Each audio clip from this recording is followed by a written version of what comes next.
এই রেসিপি বানাবার পর 3-4 বার কিন্তু রিকোয়েস্ট আসবে, তার মতন বানাবেন, সাবধান করে দিলাম। যাই হোক, এটা একটা নতুন ধরনের রেসিপি বানালাম।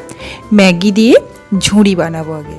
তো ঝুড়ি বানানোর জন্য সেদ্ধ ম্যাগিটাকে আমি একটা ছাঁকনির মধ্যে হাতে করে টিপে টিপে ঝুড়ির মতন আকার দিয়ে দিয়েছি। তারপর গরম তেলের মধ্যে ছাঁকনিটাকে বসিয়ে দিয়েছি। এরপর কিছুক্ষণ এইভাবে রাখবো। দেখুন একটু বাটির মতন বা ঝুড়ির মতন হয়ে গেছে। এরপর উল্টে দিলাম যে অপোজিট দিকটাও যেন ভাজা হয়ে যায়। এইভাবে বানিয়ে নিতে হবে প্রত্যেকটা ঝুড়ি। তো আমি এটা কেন বলছি যে বারবার রিকোয়েস্ট আসবে, এটা এত টেস্টি হয় খেতে।